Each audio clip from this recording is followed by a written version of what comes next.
the Indianapolis Motor Speedway. It's the second day of time trials, qualifications for the 76th running of the Indianapolis 500-mile race. Hello and welcome to Indy. I'm Paul Page, and we have had a most busy but disjointed weekend of time trials here. There are a good many stories, and we're going to try to tell them all for you. Now, those of you that are aware, you may remember that at the end of the day yesterday, we had a good many cars qualified, but there were still 4 key players. Eddie Cheever, Danny Sullivan, Michael Andretti, and the fastest man on the track in the month of May, Jim Crawford, still with an opportunity to run for the pole. So that set the stage for this day, and the action began during the morning's warm-up session. On the track, it was Tony Bentonhausen in the number 16 car. A show of vapor at the right rear of the car, and then suddenly, Bentonhausen was into the wall. But these cars are super strong, and they protect the driver whenever possible. And despite sliding to the infield grass, as soon as the emergency vehicles were there, Tony Bentonhausen climbed out of the car. Now let's go back and take a look at this accident as he slides sideways, and you can see the impact angle with the car and the wall is almost flat. That's the key factor here, because that kept any serious injury from happening in this accident with Tony Bentonhausen. Now let's take a look at the grid as it was at the end of the day yesterday, with Roberto Guerrero on the provisional pole, then Mario Andretti, Arie Luyendyk on the outside.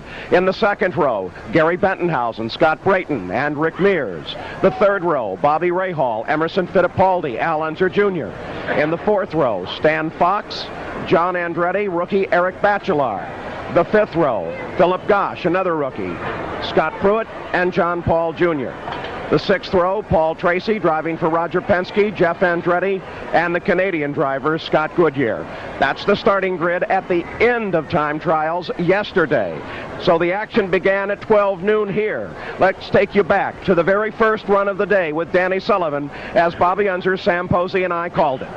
Brack, he was originally scheduled to qualify yesterday. The reason he didn't is fairly complex.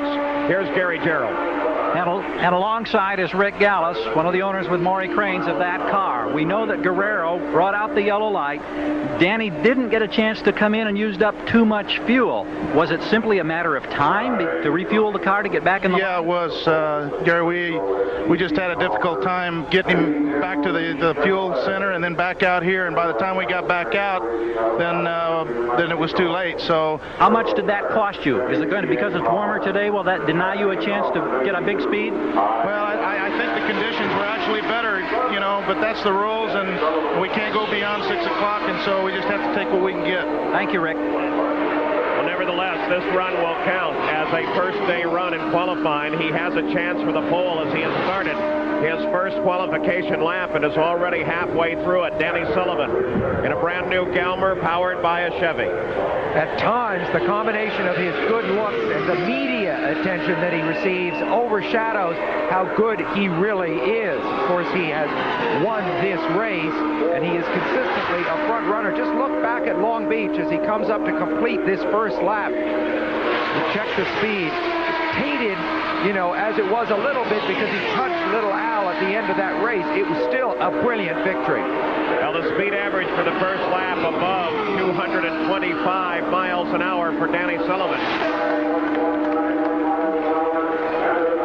As I watch him, Paul, he's not really using an awful lot of track. And what this tells us is that he's sticking really good. He's handling good. Look at him there going to turn 3. Just down touches the white line, right back out. Rick Gallis above 225 miles an hour. Will you accept that? Sounds good to me. I'm excited about this. This is a good run for Danny. Rick, it's Sam. A question. Does Danny set his car up very differently from Little Al?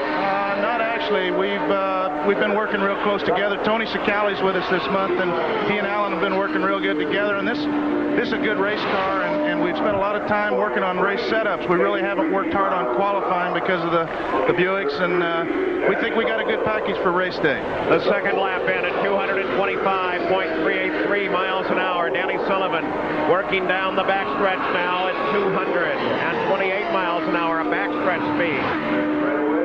On to the main stretch once again. And Rick Gallis in just a second will have a look at his third lap as he's already begun his final lap. Danny Sullivan averaging 224.6. What do you think, Rick?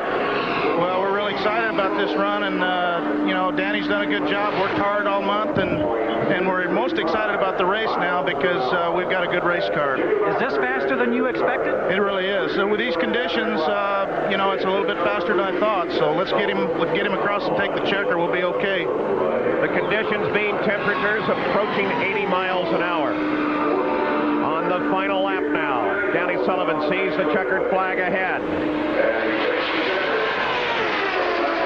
And Danny Sullivan qualifies. Out-qualifying his teammate, by the way. And he slowed down just a little bit, not very much, but it looks like what he's gone into is maybe just a little bit of a front-end pushing problem because he's been cutting under the white lines a little bit lower, a little bit closer to the grass than normal. That would be a problem they have described with this chassis that they've tried to work on. 224.1 miles an hour. That's the last lap. The 4-lap average, 224.838 miles an hour. And Danny Sullivan qualifies for the 76th Indianapolis 500. We'll be back to talk with him right after this.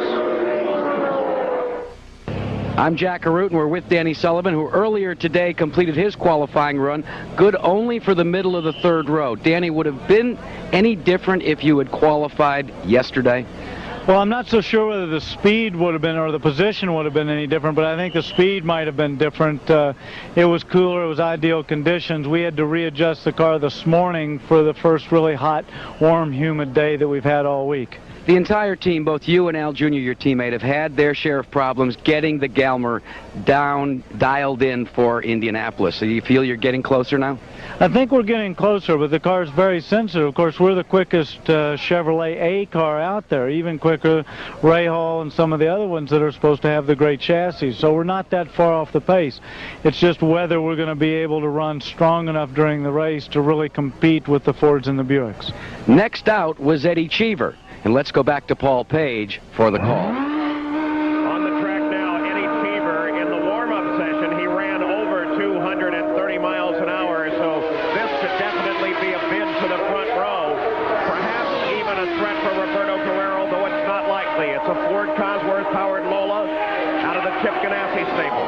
Eddie has been, in a sense, besieged this month, criticized by Mario Andretti after the two collided at Long Beach, and facing life in the garages there with a faster teammate, Ari Leyendyk, who was also a former winner. But with all that, I think Eddie has remained very serene and very focused and proud of the fact I think he's driving better than he ever has. His backstretch speed above 232 miles an hour. Well, he certainly is, Sam, and if you watch him, he goes into the turns, he's getting way down underneath the white line. Watch here, clear down close to the grass, using up all the racetrack he can. And the idea, of course, is to keep his speed up through the turns like that. The first lap at 228.6 miles an hour. So not as quick as his fastest speed thus far in the month, and of course that blistering 230 that he ran this morning. Still not good enough to sit on the front row. Still not good enough to out-qualify his teammate, Ari Leyendyk, but it's a marvelous one. And remember, Ari ran yesterday when the track conditions were nearly perfect. It was cooler and no wind at all. This lap is a little bit faster. We'll see if it averages out that way. It does. 229.95 miles an hour. Getting used to the racetrack a little bit. Remember, the heat changes. It's the first real heat we've had since the track opened here this month of May. So he's getting used to it a little bit. His fastest front stretch was just turned at 230.7 miles an hour. There's the lap 2 summary. He came down the front stretch very, very quickly. Keep in mind, that straightaway speed is predicated on how fast he comes to the turn. So his turn speed has been faster also. Right now, he is headed for a position in the front row. He's going to nudge Ari Leyendyk, his teammate, out of the front row just barely if he can keep this speed up. Eddie Cheever pokes his nose through the 230-mile-an-hour barrier in the fastest lap he has ever driven at the Indianapolis Motor Speedway. A lap at 230.103 miles an hour. He's a threat for the front row. Great run on the backside. outside. He's still keeping this speed up, and it's looking strong. His fastest turn 3 yet at 231 miles an hour. The speed continues to climb, and Eddie Cheever completes the run. Waiting for the final time and speed. Just think, 227 miles an hour through some of the turns. They're normally 225 would be considered a good time. So he's really got the car handling good. The 4-lap average, 229.6 miles an hour. The last lap, you see it there at 229.8, and that will make him second quick and put him in the middle of the front row for the moment.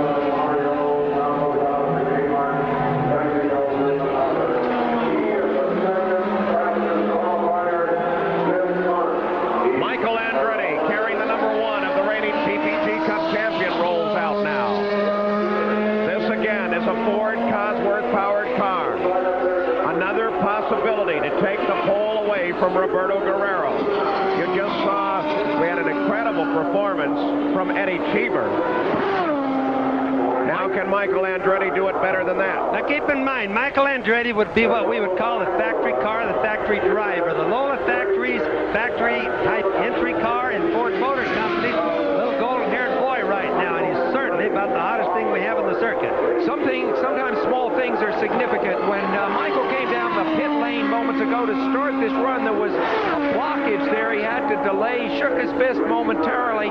Sometimes that can release a lot of the tension that you feel when you're waiting in line for this all-important qualifying. I think we're going to see a loose run and maybe a very, very fast one from Michael. Michael Andretti, one of the finest drivers in the Indy cars right now. He's been on the top of his form for several years now. He won 10 of the last the poles for the last 20 races. Half of all the races he's been on the pole. Can he do it now? The car out of the Newman Haas stable. Paul Newman, Carl Haas, the owners on the machine. As he turns now, looking for the green flag and is ready to begin his run. And Michael Andretti is on his way. 217 miles an hour in his warm-up lap. That's no less than we would expect it from Michael, but now is when it starts to count. The other great young driver in IndyCar racing, of course, is Al Unser Jr., and both of them have won national championships, but neither Al nor Michael has ever won an Indy pole or ever won the race here at Indy, even though both have been second. Right now, Michael has a chance, even though it's a long shot, to take the pole. Michael down the backstretch at 232 miles an hour. On the front stretch now. He came through turn 3 above 229, but fell off to 224. Through the fourth turn, there's Sandy Andretti, his wife, always nervous and apprehensive at a time like this. The first lap, 227.416 miles an hour. When Rick Mears was injured the other day, though, Sandy was one of the first over the hospital there to be there with Chris. He's a wonderful person. Now Michael will get his speed via radio to him. This is going to shake him up because this is not nearly as fast as what he's looking for, Paul. So he's probably going to pick it up, or at least try very hard to pick it up. Most of the laps have been climbing throughout the run for about everybody here. If Michael Andretti would qualify with his current average, he'd qualify for the outside of the second row, but he picks the average up with a second lap. He's not satisfied, though. 228.4 miles an hour the second lap. Now, he can only be very disappointed. This only puts the achievement of Eddie Cheever in even a greater light because they have the same engine and roughly the same chassis. What he's doing right now is getting this via radio. Eddie Cheever, happy with his run. He should be. Wonder if he's even paying attention to what Michael's doing. I'm certain he is. Oh, I bet he is. Michael gets a call on the radio, telling him what he's doing speed-wise, and he's sitting there trying to figure out what in the world am I doing wrong? Where am I losing? Is it turn speed? Is the pop-off valve popping? But he knows there's something wrong. He picked up some speed on the backstretch on the last run and came it up to 232.9 miles an hour. His third lap at 228.6. That's his fastest lap yet. He's averaging 228.192. But still not fast enough to put him on the front row. This, of course, is one of the guys we expected to run about 233 miles an hour in qualifying. Completing now the fourth and final lap, the 10th mile of qualification. Andretti looks over at the watches. Obviously not a lot of smiles there, so the final lap at 228.1 miles an hour outside the second row. The 4-lap average at 228.169. Disappointing run for Michael. I'll give you an example. The 230 miles an hour that he's going down the straight was compared to 240 earlier in the week. There are the 4 laps. Winning run for Michael. I'll give you an example. The 230 miles an hour that he's going down the straight was compared to 240 earlier in the week. There are the 4 laps in the Valvoline summary, and the average 228.1 for Michael Andretti.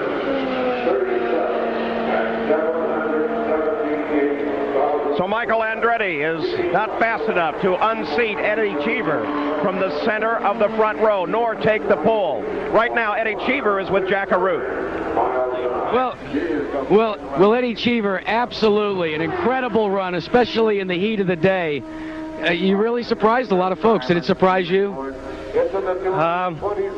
My car was running really well this morning. We worked very hard to make it. I mean, Morris and I have been working hard for the past week, so has the whole team. And this morning it felt great. I knew I was going into the run. I was hoping to do a 2:31, but I had my eye on a goal, and I've achieved it.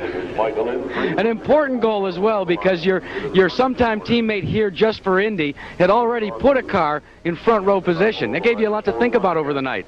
Actually, I'm really glad I had Ari as a teammate. He helped the whole team a lot. He's a great asset. I would like to see him drive with us maybe sometime in the future, but I mean, Ari's been pushing me really hard the whole month, and I've been pushing him, and we have had a good flow of information. And I mean, I'm glad I have him on my side in the race, at least for the first 400 miles. Well, congratulations. Thank you very much.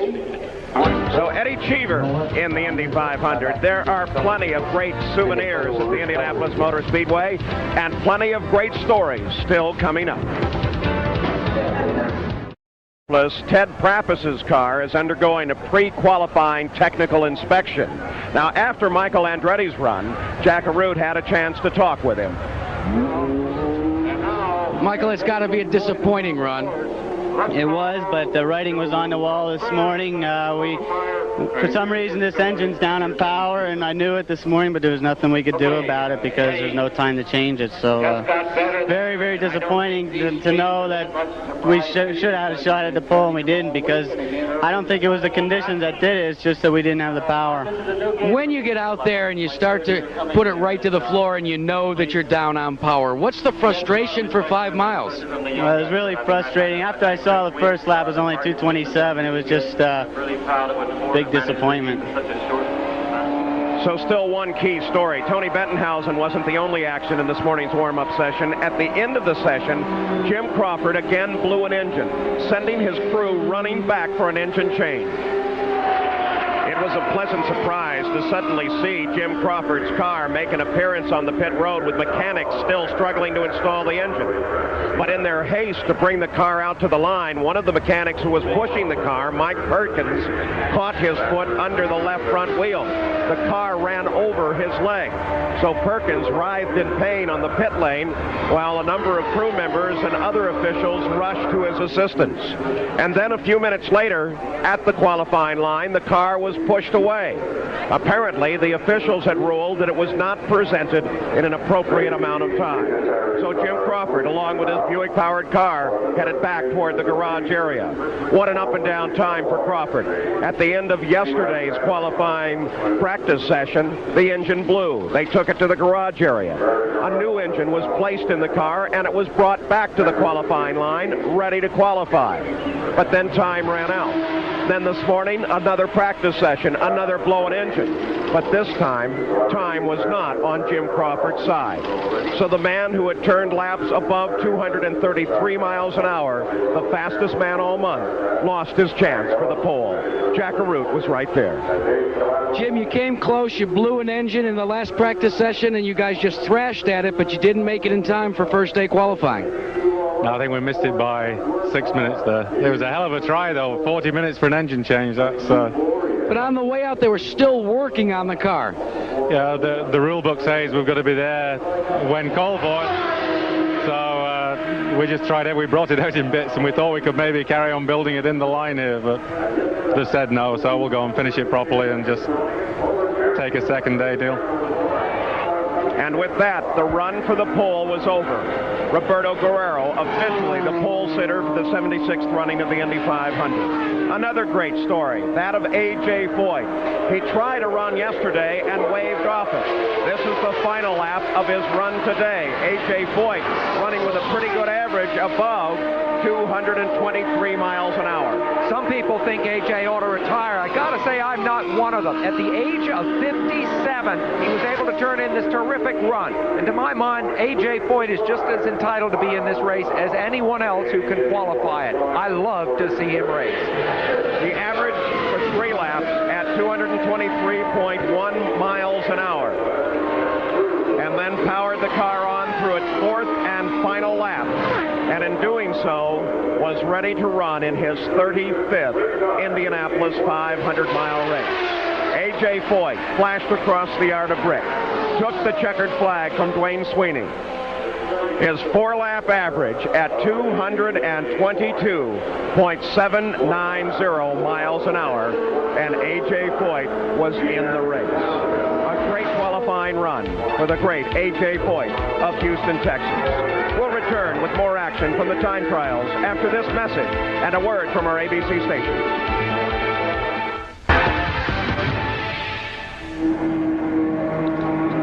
We're back live in Indianapolis, where Al Unser has climbed into the car originally assigned to Nelson Piquet and has begun to shake it down. We still have not seen an appearance by Jim Crawford anywhere today. He still has to qualify, and Ted Prappus's car has been pulled out of the line. Now, after A.J. Foyt's run, Gary Gerould had a chance to talk with him. Well, A.J., I know there's got to be a great deal of satisfaction in qualifying for a 35th consecutive time, but I'm sure there was probably a little disappointment because the speed last evening would have put you much further up in the grid. Well, that's quite true, and like I said today, you know, it's disappointing when something like that happens yesterday, and the car was working beautiful, and then like this morning, you had no practice. I just went to the qualifying line.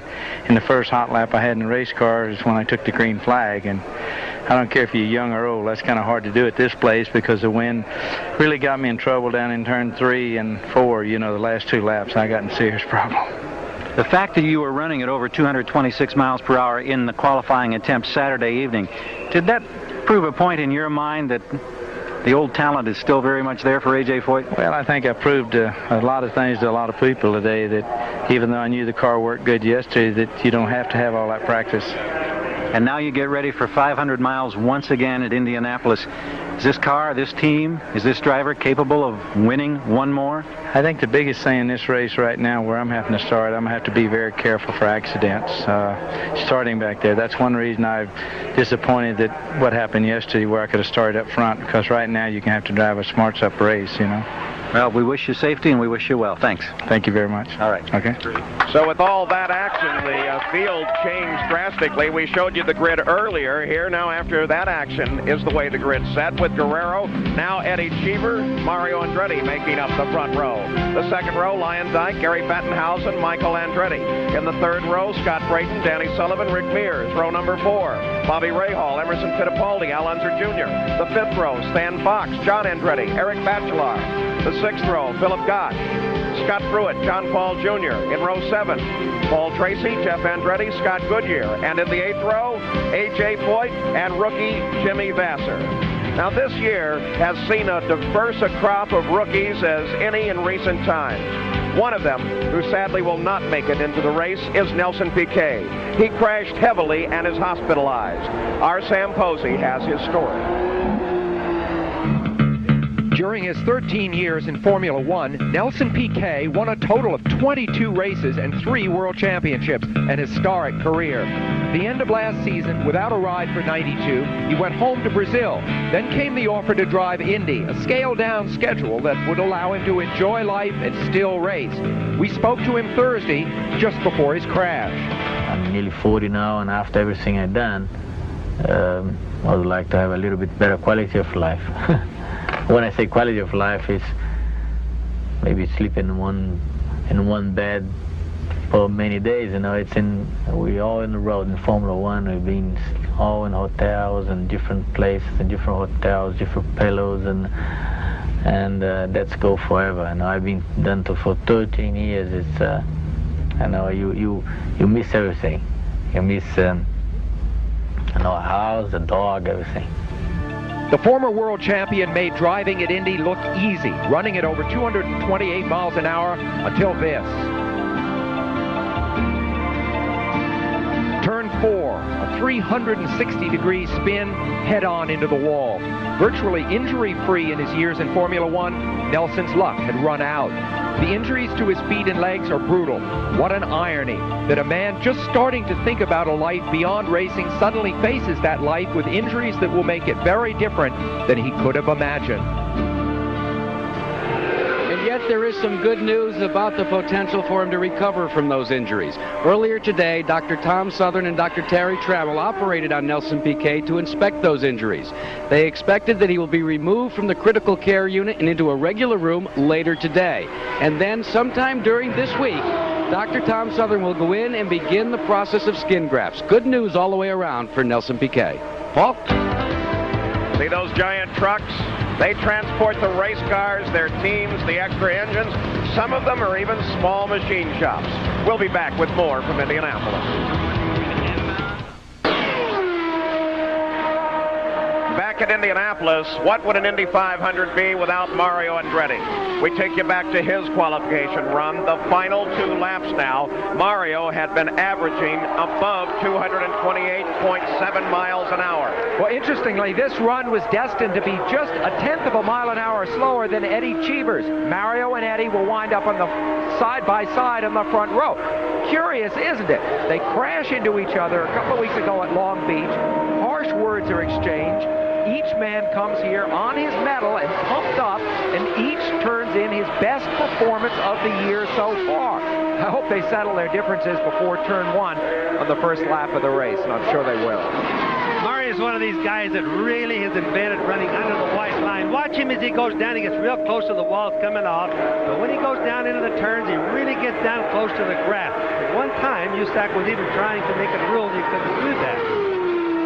Mario's third lap at 229 miles an hour. A solid qualifying run for this car, owned by Paul Newman and Carl Haas. The 1969 winner of the Indy 500 completes his run, and Mario Andretti qualifies for the outside of the front row. As Mario slows down, the final time for Mario's 4-lap run came up at 229.503 miles an hour. So Mario Andretti completed a qualifying run, and with doing so, sat on the outside of the front row. Now don't forget, coming up next, one terrific race, the International Race of Champions from Talladega. And I'll tell you, you got to stay through the whole thing, but do not miss the last lap. Now, another great story at the Speedway is that of Mark Dismore, a rookie, but with great credentials. There is much more fame and glory to be won in Indianapolis, but there's also pain and disappointment. Sam Posey has the story of Mark Dismore.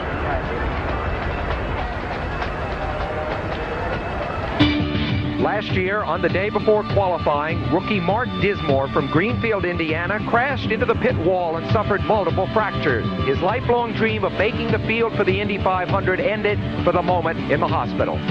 The next 2 weeks were really tough for me emotionally. I mean, I not only broke my body, I broke my heart, you know, because ever since I was a little kid, I wanted to come here and be in this race. I mean, I guess especially growing up in Indiana, I mean, it's such a big part of the entire heritage here.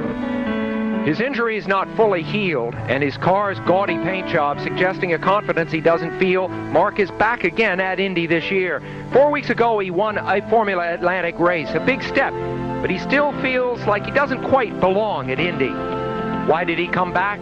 Until I can go around this place and qualify and get in the show, you know, I do feel that way, exactly. I feel like an outsider, and I want to be a part of this thing, and in the worst way. But by the same token, I sure as hell don't want to do anything foolish, you know, to force the issue. Another rookie attempting to qualify in the race and getting some great advice was Lynn St. James. Al Unser Jr. giving her a hand yesterday. And then finally Lynn St. James out on her qualification run, but the laps had been very disappointing. 215 miles an hour up to 216. Her crew was evaluating those runs and trying to decide whether or not those speeds would be fast enough.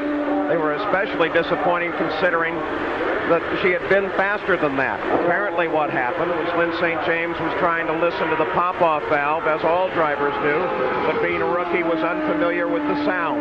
The valve was open, bleeding both pressure and horsepower out of the engine and preventing the lap from being any kind of speed at all. And then finally Dick Simon ordered the car waved off and the J.C. Penney car was brought into the pits. And Lynn St. James had yet to wait to qualify for the 500-mile race. Two of these drivers, Guerrero and Cheever, have never been on the front row. And it's an absolute fairy tale for Roberto Guerrero. A terrific run, the only man to run 4 laps over 230 miles an hour. This was his run yesterday. A spectacular run for Roberto Guerrero, despite the fact that the racetrack had slowed down for everyone else. It had not for Bobby G. Roberto Guerrero, of course, had a great debt to settle here at this track. In 1987, when he was a real golden boy in racing, he finished second twice here at Indianapolis. He won other races. He had a terrible crash. He was in a coma for several days, and after that, car owners really couldn't get confident in Roberto, and his career went into sort of limbo. Well, this is setting a precedent for the fact that Roberto is very much back. He is intact and racing brilliantly. You know, he's not only back, Stan, he's really looking good. All month, he's been running without problems. The car, if you watch it now, he's hardly getting down below the white line. It means the car's really sticking like glue. He's got a lot of confidence into it because, remember, he's going down the straightaway, not too much less than 240 miles an hour. He's running wide open into the turn. 7:07 on the time. The lap 2 summary at 232 miles an hour, and the crowd continued to urge Roberto Guerrero on with their cheers.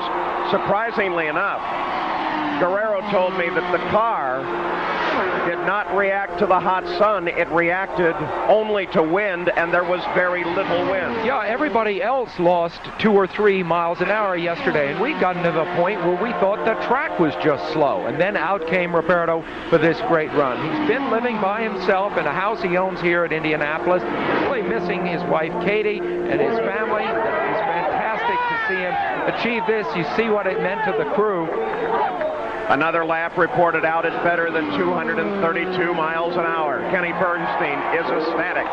It's a good team, and it's a fairy tale story from the start to the end. What Sam brought up about him being hurt and coming back now, it really looks like his head is finally back on really good. And while they didn't know it at that moment, when the checkered flag came out, Roberto Guerrero would become the only man in the first day to qualify all 4 laps over 230 miles an hour. And when the run for the pole was complete, Roberto Guerrero would be the man to occupy the pole position. 232.482 miles an hour. It was a long wait, but Roberto Guerrero was finally on top of the racing world. On race day, another winner being honored right now, capping off the ceremonies with a presentation from PPG, Jim Chapman, with a check for $100,000 to Roberto Guerrero. He'll also get the keys to a new StarCraft van. Congratulations, Roberto. It's reality now. The check is literally in hand.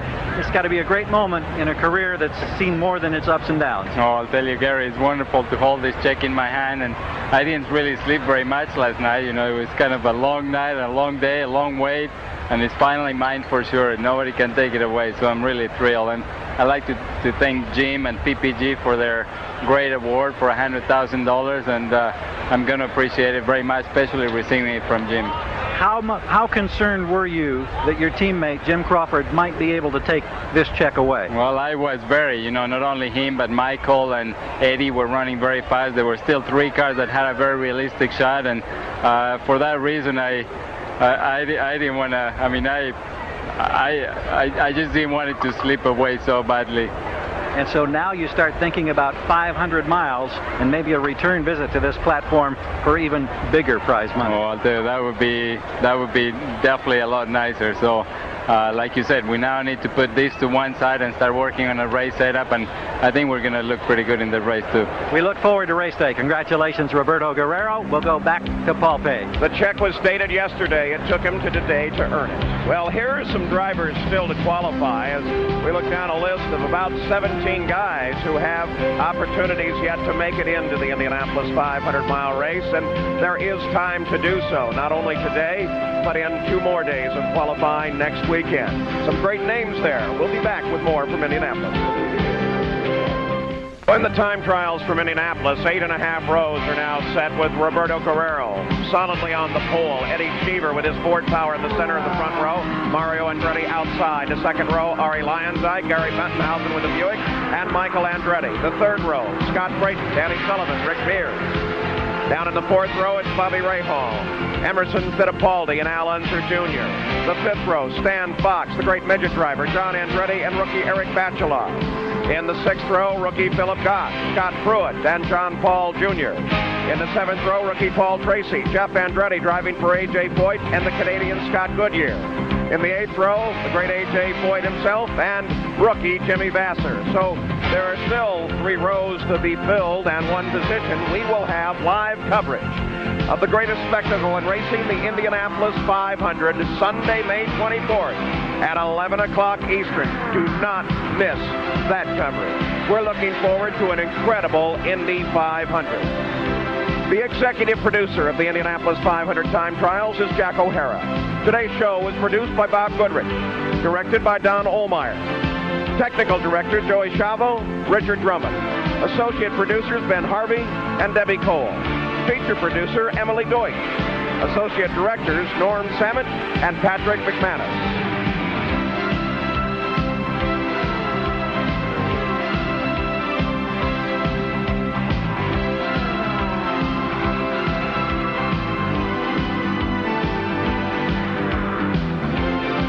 The pole has been won by Roberto Guerrero, his first pole position at Indianapolis. And with the incredible speeds, it's only a prediction of what is to come when the 33 roll to the line.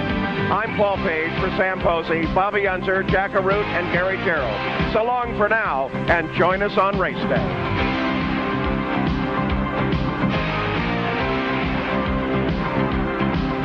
Excluding the war era, great drivers and mechanical masterminds have pooled their efforts in pursuit of 500 victory. But to win the big prize, you've got to make the big show. Disappointment and disaster loom at every turn in the quest to qualify. To overcome all that, to make the field, is to join the elite of world motorsports, to be an Indy 500 driver, to have a shot at the biggest prize of all. Indianapolis Motor Speedway has proven yet again, just when you think you've got this place figured out, it figures out a way to surprise you. Yesterday was pole day. It began with high-tech track drying equipment battling the effects of morning rain. And as the day wore on, low-tech cleanup battled the dreaded Indy weepers, water seeping up through the track.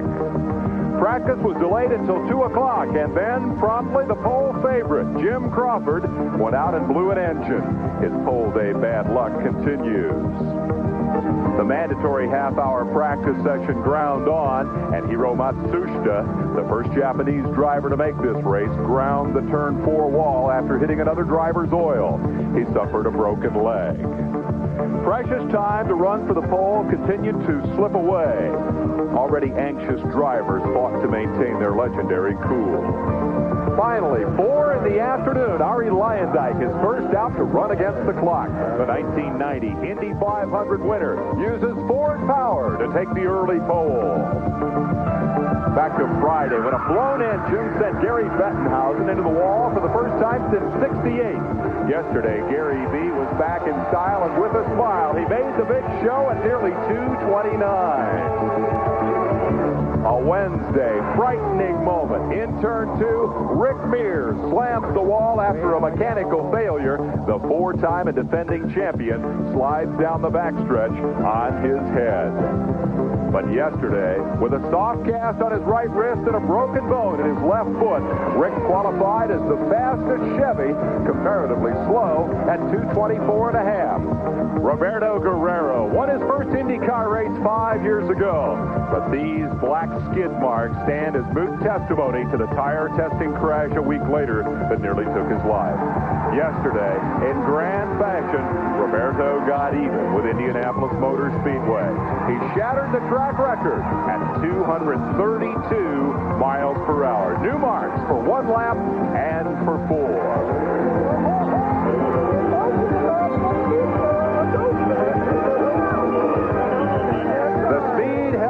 Until the final gun sounded at 6 o'clock, ending qualifying. Several drivers, including Michael Andretti, stood in line, still with a shot at the pole.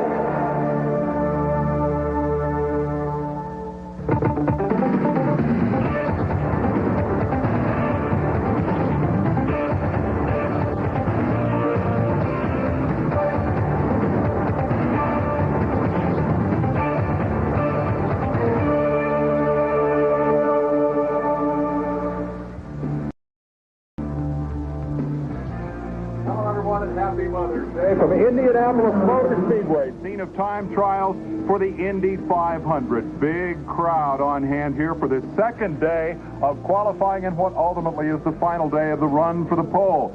74 degrees, bright sunshine, beautiful day for an outing in the grandstands, but the enemy often of the race driver, the hot, sunny conditions. As we look at the racetrack, you can see that for the moment it is quiet. But indeed, this grand old oval has certainly been anything but quiet in the last couple of days. Hello, everyone. Dave Despain with ESPN analyst Derek Daly.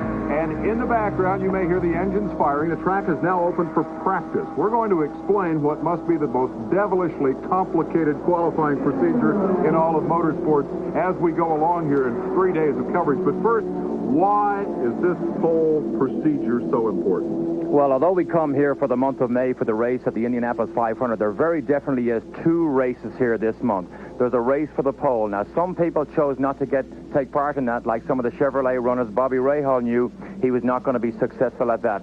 But there's a lot of prestige for the manufacturers, the engine manufacturers, the drivers, in winning the pole position for the biggest auto racing event in the world. That's why there is so much pressure and so much effort put into qualifying here at Indy. But as we saw yesterday, when rain intervenes, it can throw a whole new set of cards in the deck for Sunday. Well, let's quickly give you the headline of how this works. Everyone gets 1 shot at the pole. Yesterday, because of the delays, not everyone got that shot, and so, indeed, today is the second half of pole day, and the conditions are much, much different. Bright sunshine and hotter temperatures. Let's go back to the end of the day yesterday and look at how the front row stood. Roberto Guerrero upheld Buick's hopes for high speeds. Crawford with the blown motor, Guerrero on the provisional pole. Mario Andretti and Ari Luyendyk, a couple of former winners with Ford power, rounding out that front row. Provisional, remember that. Moving down to the second row, a tremendous run by Gary Bettenhausen. He crashed heavily in his second car. Scott Brayton, who chose to run the Buick instead of the Chevrolet. And then, believe it or not, Rick Mears only on the outside of row 2 at the moment. Back in row 3 at the end of the day yesterday, Bobby Rahal, Emerson Fittipaldi, former winner in the middle of the row, and Al Unser Jr., plagued with blown engines early in the week, finding enough speed to qualify 9th fastest in the new Gallmer. Row 4, Stan Fox. He doesn't race many times in IndyCar racing, but he's been impressive here all month long. John Andretti waved off a run early in the day, then came back with a very impressive 2:22. And then the Indy Lights champion, Eric Bachelard, who comes from Belgium, had a tremendous run to qualify on the outside of row 4. In row 5, Philippe Gosch, not a household name in America, one of those drivers able to secure a ride because he was able to bring the sponsorship along. Scott Pruitt in the All-American entry from the True Sports team way back in the middle of row 5. They're still looking for some speed. And the persistent John Paul Jr. rounding out that 5th row. Moving back to row 6, Paul Tracy had a very big crash in one of the 92 Marlboro Penske's here earlier in the week. Jeff Andretti's in the middle of that row, driving for A.J. Foyt. And then Scott Goodyear, I can only say, a little bit disappointed because he was so much faster than his qualifying time earlier in the week when he ran above 2:23, 2:24. All of those drivers qualified on a cool and, for most of the day, a cloudy day. Today, dawn bright and sunny with these drivers still having a shot at the pole. Danny Sullivan, Jimmy Vasser, the rookie, Eddie Cheever, Michael Andretti, and, ironically, the fastest man all month, Jim Crawford, having drawn the last spot in the qualifying line. So now, as the sun was shining down brightly and heat, the enemy of speed, here was the big surprise. Eddie Cheever in the Ford-powered car, blistering the racetrack. And he can be the enemy of speed, particularly at the end of the day when the track surface gets so hot, it actually sends some of the moisture out of the surface. That was not the case, though, when Cheever ran out, and he was actually quite spectacular. I think he even surprised himself, because he was very worried, particularly after Nelson Piquet's accident. He was a little bit worried and unnervy about these walls being so close, but he turned in a tremendous run. Cheever had been only 6th fastest during the course of the month, had achieved a speed of 2:29.550 during the practice, the week of practice that preceded qualifying. But remember again, most of the practicing was done in very cool temperatures that promoted great speed. To run that fast today was a big surprise. And Cheever has been such a fan of this Ford engine since the first laps he turned early in the winter testing. He said right then, I believe we have a winning package and a winning combination here.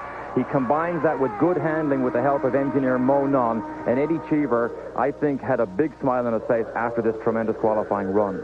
Cheever, the graduate of Formula One, who has come to Indianapolis with an average speed of 2:29.639, putting him in the middle of row 1. The man I picked to perhaps win the pole, Michael Andretti. Again, had been fast all month, had reached a speed of 2:32. A lot of talk here about 2:30, but it wasn't there today.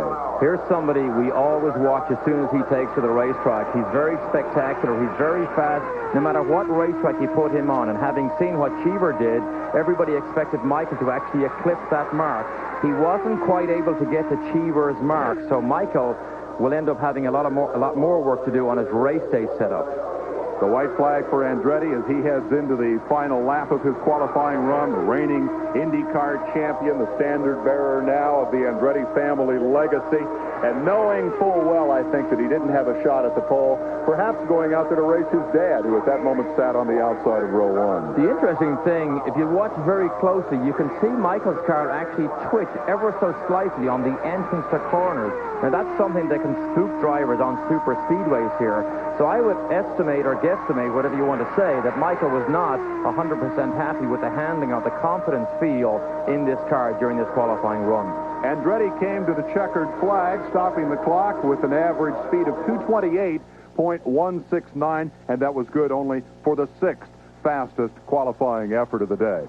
Or we should say the 6th fastest qualifying effort overall. It's been the 2nd fastest time of the day. Now, we have a crack team down on the pit side to cover the action today. Indeed, 3 pit reporters who will be keeping you up to date. And let's meet the first one now, Gary Lee. Thanks, Dave. Hi, everybody. Well, the story yesterday was the Kenny Bernstein Quaker State team. The story today is the Kenny Bernstein Quaker State team. I'm flanked by their drivers. Here's Roberto Guerrero. Shattered the track record yesterday. Broke the 2:30 barrier. We'll talk to him momentarily. But Jimmy Crawford, who'd been a rabbit all week, you may recall, he blew an engine yesterday. They changed the engine. Was ready to practice this morning. Then what happened? We did it again. You broke... something in there, yeah. So the crew goes back, they changed the engine, but you couldn't get back out to maintain your position in the qualifying line. Consequently, you become a second-day qualifier. The best you can do if you qualify this afternoon would be starting 22nd. Exactly right. You think maybe Roberto will share some of the money with you? Well, that's a good idea. I think it is. You've done a lot of testing on the car.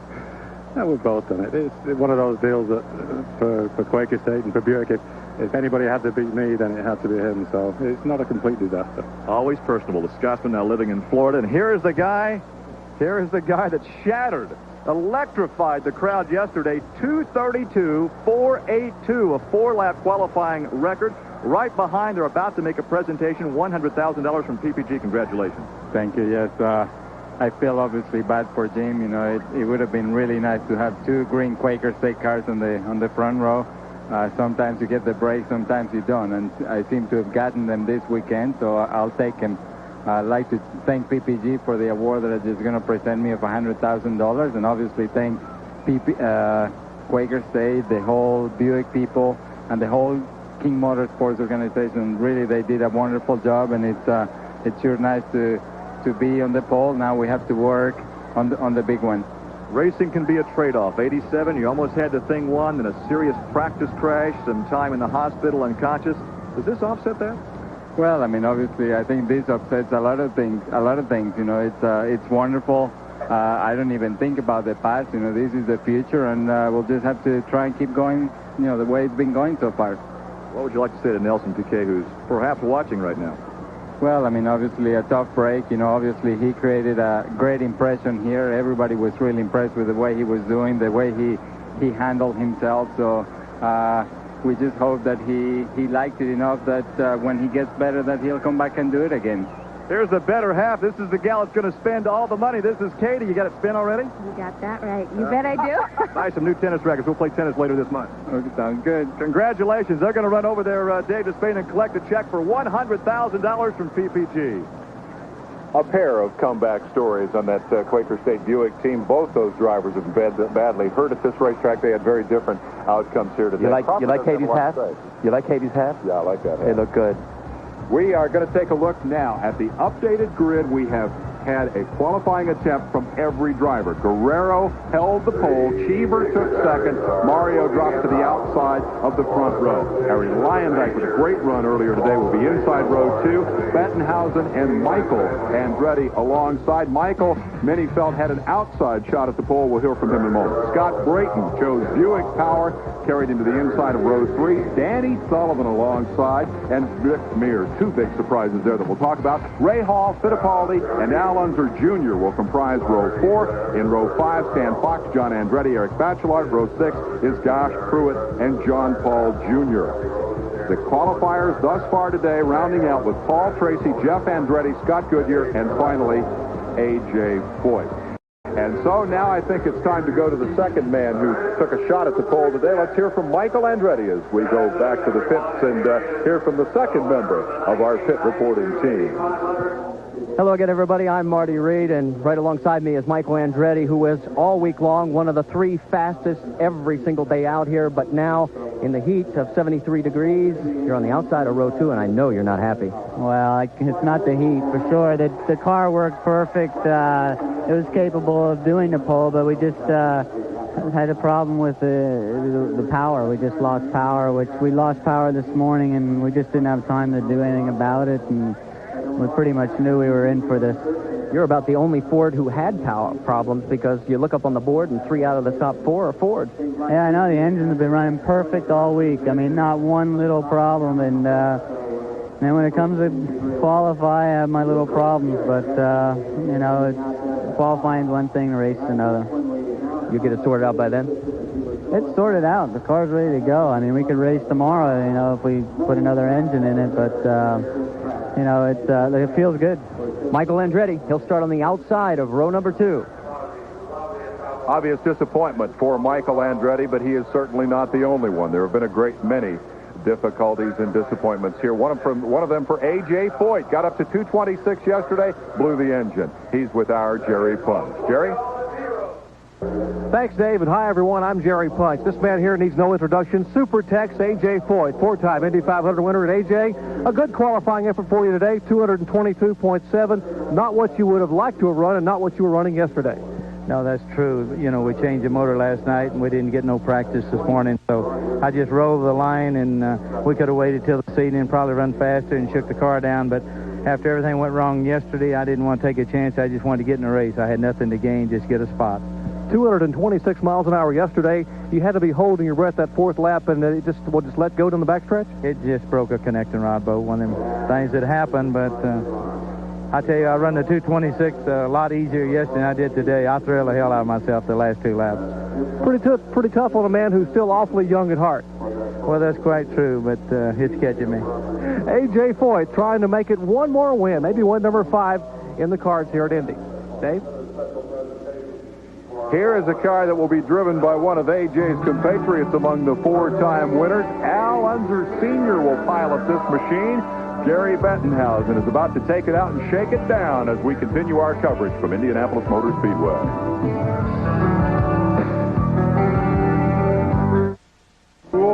At Indianapolis throughout the month of May, time-honored traditions take shape and are observed and honored, and that is certainly happening with a huge influx of people that we've seen here this afternoon.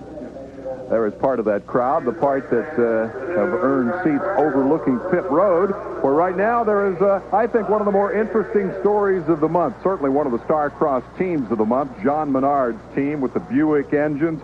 They've lost Nelson Piquet, their rookie driver, to a horrible crash in Turn 4, and they have turned for help in that time of need to one of the great Indy legends of all time. Let's get the story from pit road. Thanks, Dave. John Menard on my far right. No introduction needed for the guy in the middle, Al Unser Sr. And, John, what is the game plan today? We see Gary sitting in the car, ready to go out when they open it up for practice. Well, Gary's shaking the car down a little bit. As soon as we get that over with, we hope to put Al in the car, and we hope to get it qualified, Dave. All right, game plan as far as you're concerned. Obviously, it's a little hot right now. You haven't had any laps in it. What about happy hour? Could we see you in our last hour telecast today going for it? Well, I hope so. I don't know exactly what we're going to do until I get myself adjusted and see how the car fits me and how many, whether it makes me happy or not. And hopefully we can do it today. That's what we're trying for. Well, you're famous for not just taking any kind of ride, so you must see something in this car that you didn't see in some other teams. What was it that turned you on to this ride? Well, it's a very strong team. It's a very fast race car. I think the Buick, they've worked very hard on the motor, and I think they're close enough to where it's worth a gamble. Well, this is one guy we'll be keeping our eyes on today. Dave? All right, thank you very much, Marty. It's interesting to see Unser back in the car. He brings such a huge amount of experience to this team, and Al Unser is known for being very steady on race day. Maybe this is one of the keys that Buick might need and might benefit from on race day. Buick versus Chevy versus Ford. That is one of the more interesting stories. Rather famous names in American racing. Interestingly enough, there has never been a driver named Smith in the Indy 500. We'll be right back. At Indianapolis Motor Speedway, a great many surprises during this month of May, and I suspect a lot more still to come, and how the fans do flock in to see what's happening out here during this long month. There have been some wall-smacking incidents. Unfortunately, a couple of those proved to be rather serious. Most, on the other hand, have been like Tony Bettenhausen's this morning. And this was caused by mechanical failure, not by a driver mistake. We see Tony make very heavy contact with the turn 3 wall, destroys the left side of that car. This is one of the Penske's that Rick Mears actually drove last year. Let's watch from another angle. Tony's already sideways, but you can see the violence of the impact when he strikes that outside wall. Just look at the damage to the complete left side of that car, but thankfully Tony himself was able to step out uninjured. Well, that crash was not unlike the Mears incident, triggered by mechanical. He hit the wall about the same way, but did not get upside down. Let me update you on medical situations. You know by now that Nelson Piquet slammed the wall here after turning in just a brilliant rookie performance. Quickly about that, your reaction to Piquet's coming here. Well, he really became a favorite with everybody here very quickly. He didn't come here as an arrogant 3-time world champion. He came here on the ground floor for a learning experience. But unfortunately, he had a terrible crash. And for Piquet, of course, the problem was massive surgery. We're looking at Lynn St. James out on the racetrack, and we'll get to her story in just a moment because it's certainly one of the big ones. Quickly on Piquet, a horrendous injury to his left ankle. He also has injuries to his right ankle. He underwent what Dr. Terry Trammell called house cleaning surgery this morning. They found no infection, no complications. He will be moved out of intensive care later today and continues to be described as resting comfortably. But I think the most telling remark from Dr. Trammell was earlier this week when he said that the degree of recovery and the timetable for recovery was purely speculative. His career is over. He is hurt very badly. Hiro Matsushita is resting comfortably after a couple of hours of surgery. He has a broken left femur after the crash that you saw up at the top of the show. And speaking of doctors, we have one standing by on pit road, not for emergencies, but rather to update not only the Lynn St. James story, but the entire story of the team led by Derek Walker. So interesting here. Last year was Willie Ribbs. Let's get the latest from Doc Punch. Indeed, Dave. Thank you very much. Unfortunately, it's not a medical story we're talking about. It's a little bit more pleasant task here talking with Derek Walker. And Derek, you have put together the team, the McKenzie Group team for Canadian Scott Goodyear in a tremendous effort in 3 events this year, 2 top 10 finishes, including a 5th at Long Beach. Now you've got a big decision to make. You qualified a backup car yesterday, a 91 car, and you had the 92 sitting here a foot away from us. What do you do if you put this car in the field? You have to pull the old car out. Yeah, the rules say that we got to remove the 91 before we run the 92. Right now, we're going to just get the 92 up to speed and then make that decision when the time comes. Now, you have a backup car here for Johnny Rutherford. You brought the Mario Andretti car. How does it stand? Well, we originally bought this car from Carl Haas to run Johnny here, and we got a sponsor. He found a sponsor, and we came here to do the job, and the money didn't come, so we've had to put it on the back burner, so to speak, for a little while. Yeah, maybe next weekend we can find somebody, either get the sponsor up to speed or find somebody else to put in it. So a lot of critical decisions being made here on pit road. Car owner Derek Walker standing by. And as you are watching Raul Boesel on the racetrack, practice continues here at Indianapolis Motor Speedway. Second day qualifying underway on ESPN. We'll be back with more after this. Practice is underway at Indy. Understand that whenever anyone wants to make a qualifying attempt, they simply move to the head of the line, practice stops, and then they're able to go back out onto the racetrack. So the cars you see running now are merely practicing, but there will be cars making qualifying attempts, we anticipate, during this hour of coverage and also later this afternoon during happy hour. And so much changes, not only just on the second weekend, but on the second day. Raul Boesel, we got a quick glimpse of him earlier on. He is, in fact, just testing Dick Simon's spare Panasonic car. Maybe he will officially become the driver of that car, but at the moment, he is only testing that vehicle. That, of course, is part of the ever-shifting cast of drivers and cars here that has become so much a part of the Indianapolis story. We should indicate, we saw Lynn St. James earlier. She has not made the show as yet, and we hope that she will, of course. I want to take you back to last night on Saturday Night Thunder and a wild night of sprint car racing. That is the reigning series champion, Robbie Stanley, doing a Rick Mears down out of turn number 3 and all the way into turn 4. And again, the roll cage held up. It's all part of a wild month of racing at Indianapolis, and we were happy to get a chance to cover it. Look at the move by the guy in yellow. That is Jim Keeker with a V6 powered Sprinter, and he finally gets around Rick Howerton, who did a magnificent job of holding off some of the best in the business, but ultimately it was Keeker who got the checkered flag. And I'll tell you what, it means it's going to be an interesting Saturday Night Thunder series while we're up here in Indianapolis. One other thing I want to show you from last night. This was a wild one. That is Stevie Reeves, one of the best young talents in this part of the country. He backed her into the wall and was taken to the hospital and nearly tore the back end off the race car. There was some concern about his situation, but as it turns out, well, let's find out exactly what his situation is.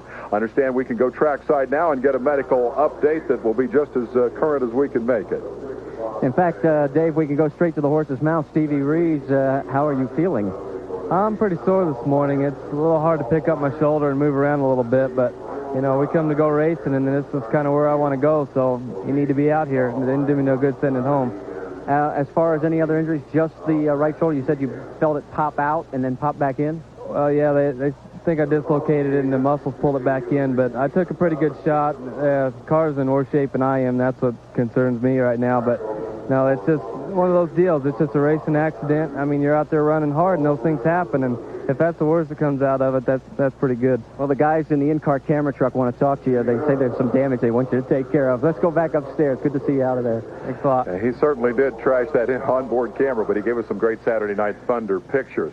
Let's talk about history. Let's look at the fastest 4 laps in the history of Indianapolis Motor Speedway by some 7 miles an hour over Emerson Fittipaldi's previous record. And isn't it just amazing what a washed-up driver can do?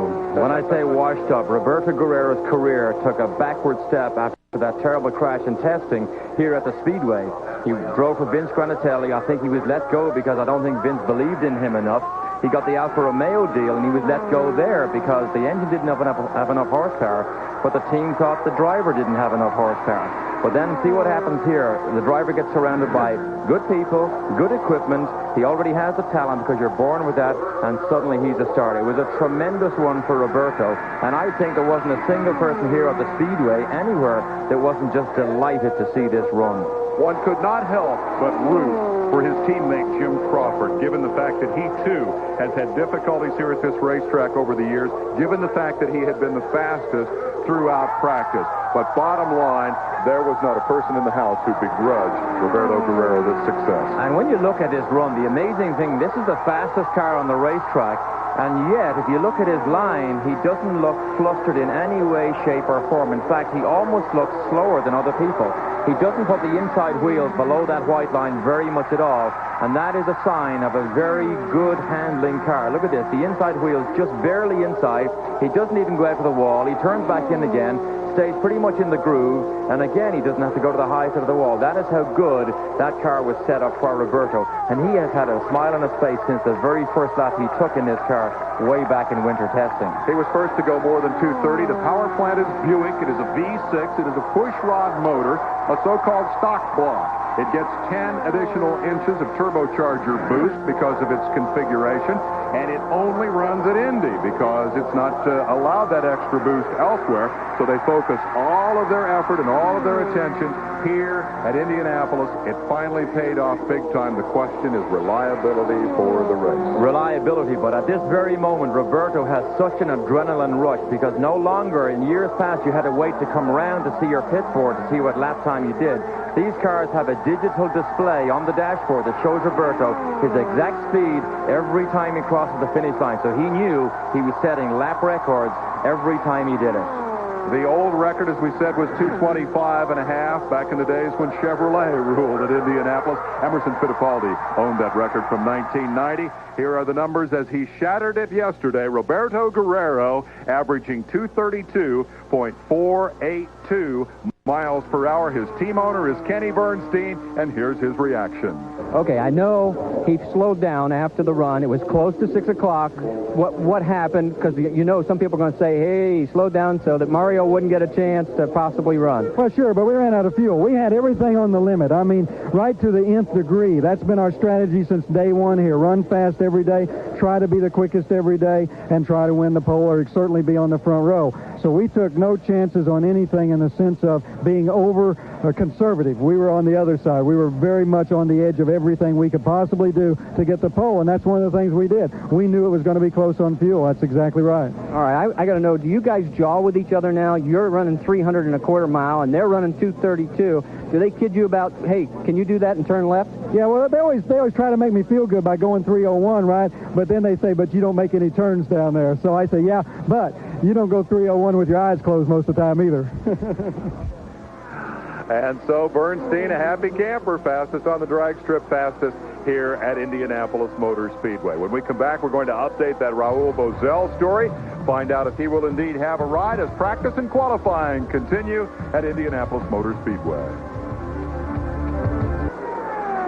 Back at Indianapolis Motor Speedway, you're watching Raul Boesel on the racetrack. Now, he is driving the Simon racing machine, normally driven by Hiro Matsushita. We mentioned earlier, you heard Dave Despain talking about Matsushita's problem yesterday, getting an oil from another blown engine in front. He slapped the wall, broke his right femur or thigh, and is hospitalized here in Indianapolis. Now, standing by Steve Fusik, the business manager for Simon Racing. Steve, what is the status now with that car? We have seen Raul Boesel on the track. Will he qualify the car for the race?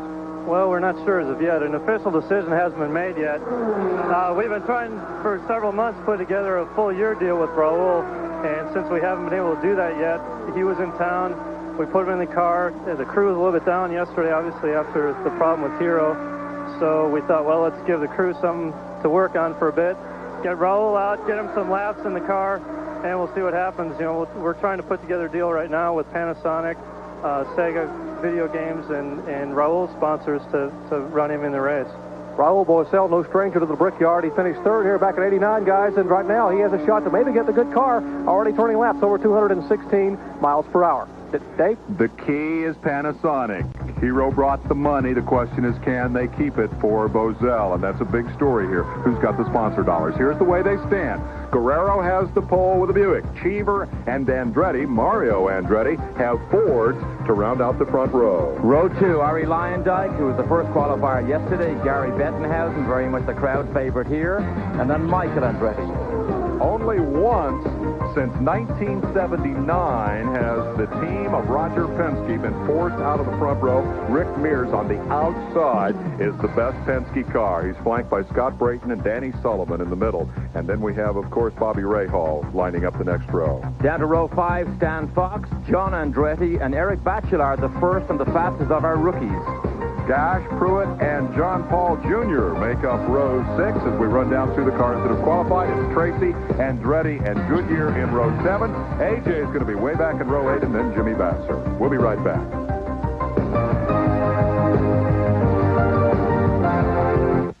The racetrack is live and green. And one of the big stories here, inevitably a big story when you have a staff, public relations people numbering into the 20s, Lynn St. James, her sponsor, very heavily behind this effort. She is not yet in the field, but she's in the car and smiling. And for a report, we go to Marty Reed. Well, she may not be smiling too much right now, guys. They've got a problem, and you don't know what is wrong, do you? Well, you know, this Cosworth's been around a long time, but the whole world of turbocharging with the way the air comes in, the turbocharger works, and then the pop-off valve and the wastegate, something's not right here, so we can't get any boost. Without boost, we don't have any horsepower. Without horsepower, we aren't going to be able to get our car up to speed. So the guys are just going to take it back and go work on it. But we really want to get out here today. I told them, I said, the goal is to get in the field today and to get in with, we know it was a respectable time. So I know they'll get it done. 2:16 yesterday just wasn't going to cut it. No, we know we're capable of so much better. It was early. I mean, I think that was the right call. So we want to get the agency rental car, J.C. Penney Spring, the American Woman car in the field. You know, at a good 219, good 220, we know we're capable.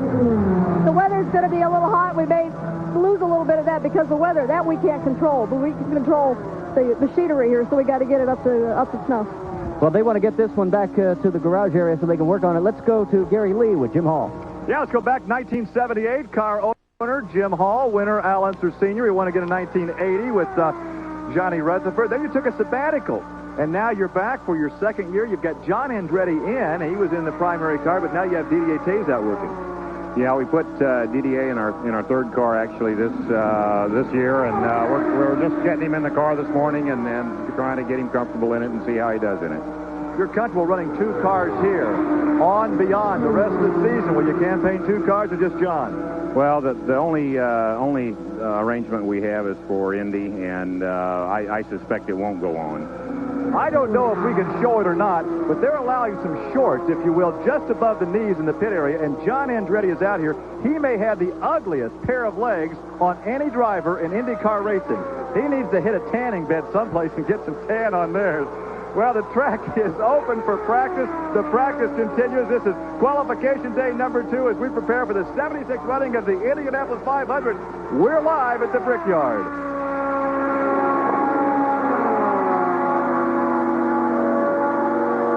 Indianapolis Motor Speedway. We spoke of surprises at the top of the show. I think there has been perhaps, Derek, no bigger surprise than the poor performance of Roger Penske's team and of the new Chevy B engine. By any measure, it has to be a disappointment. That's right. Very seldom does Roger Penske ever come here without hoping to qualify on the pole, and at very worst on the front row. Many times he's totally dominated the front row here, but they've been very quiet all month. There was a newspaper report earlier in the week that said they thought Mears was sandbagging. Absolutely not the case. They simply are not fast enough with this new Penske car. It's not fast down the straight, and this new B version of the Chevrolet engine, which is supposed to have upwards of 40 horsepower, more than the regular Chevrolet that we're used to, simply is not able to get the job done here. It was out-qualified, in fact, by the old-style Chevy engine of Danny Sullivan in the Gallmer chassis, which everyone said was going to be a sled on the big oval. Sullivan put his in the middle of row 3, and Mears, his former teammate, is outside the third row. Again, the statistic, only once since 1979 have these guys been pushed off the front row. Although, remember, that was in 1985. The driver was Danny Sullivan. He was in the third row, but he won the race. These guys were thinking 2 weeks ahead.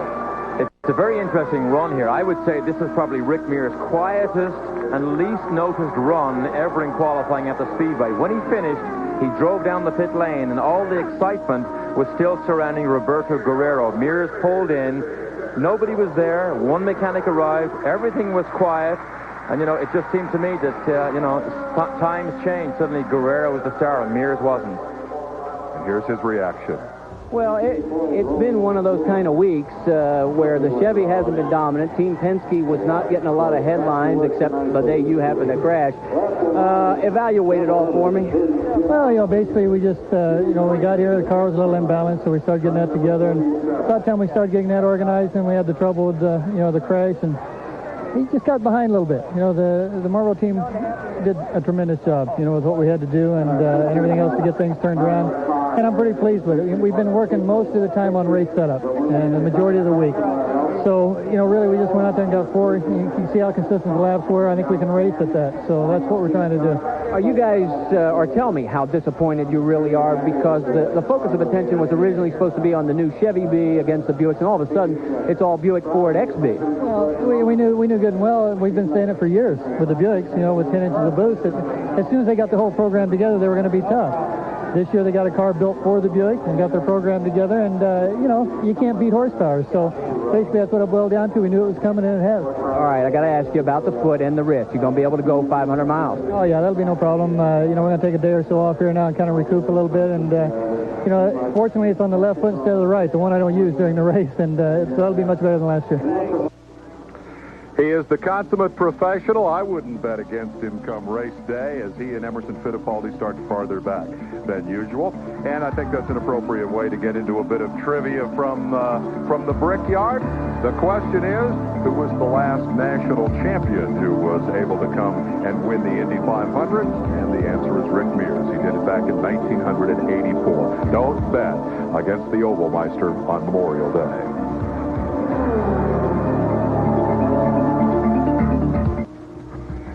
We're back at Indianapolis Motor Speedway. Dave Despain and Derek Daly with our pit reporter crew of Gary Lee and Marty Reed, Dr. Jerry Punch, updating all the action from the Speedway, where pole qualifying is finally complete. Midway through the second day, the track is now open for practice. The cars presented at the line for qualifying attempts thus far, 29. 23 of them have actually qualified. The other 6, for various reasons, did not make an attempt. Rookies in the field thus far, 4. The average speed, 223.960, and the fastest speed, Guerrero's 232.482. And Derek, some thoughts on the rookies in this field? Very interesting bunch of rookies here. Paul Tracy, he could become a star of the future because he has everything going for him with the Penske organization. Philippe Gache, not very well known here, came from Formula 3000. Jimmy Vasser, road racing background, could be a star. And then we have Jovi Marcello from the Philippines. Power plants and chassis. The Chevy Indy engine, the A and B configuration, by far dominant in terms of numbers here, but not in terms of speed. The Buick, only 6 of them here, but they're the fastest so far. Another rookie worth mentioning, I didn't mention him, was Eric Bachelor. In fact, he was the fastest rookie in the field as we stand right now. Good point. And not, as yet, no Cosworths in the field, but keep in mind that Lynn St. James has one of the old Cosworths, and we'll try to put that one in the field. These are the cars that have been out thus far. Lola leading the way, and you see 3 different Lolas. Bear in mind that there is a different Lola for each of the engines. We have reached a degree of sophistication in this sport where the Lola chassis is now built specifically for each of those power plants. One was built specifically for the man who attempted to reach the pole today and did not. The Ford chassis has been very, very successful. The Ford engine is just unbelievable, and I think 52-year-old Mario Andretti is worth a discussion here because he now sits at the outside of row 1, and for the 2nd year in a row he's up front. Let's take a look at the qualifying run that he made here yesterday to 2:29. He actually set the 2nd fastest lap speed of the whole month here, and he did it, I think, on Friday afternoon or Friday evening, just before qualifying, when they put this qualifying engine. They say it's a qualifying engine, but really, I don't think they put much effort into having a sprint engine as such. It is a little bit crisper, but Mario comes back with the package that he likes to develop. He likes to try and develop these so-called unfair advantages. The new cars, the new engines, that's what he's always had a history of doing in his career, and he has been very, very successful at it. And you can bet there's another engine Andretti smile after he took the checker flag here. The new Cosworth Ford XB engine debuted, first tested last fall. October, I believe, was the date, and lo and behold, it has come here and run close to 230 miles an hour. And then, of course, there is the other grand old man of the Speedway, and that is A.J. Foyt. And we heard from him earlier today that Foyt is indeed in the field, but with a huge disappointment. I believe we're going to go back trackside now and check in with, is it Gary Lee? Gary Lee. Gary, go ahead. You know, Dave, on Saturday Night Thunder, I'm up in the booth. It's nice and air-conditioned, but I have a complaint out here. All these drivers ride carts and tire carts around, but we guys in the media have to walk. So this year, I went out and bought a pedometer to see just how far I do walk. Now, in 1 week, I've walked, let's see, just over 32 miles. I'm worn out. I think I'll go home and hit the hot tub and soak these sore puppies. We still have more time to practice and perhaps qualifying at the Indianapolis Motor Speedway.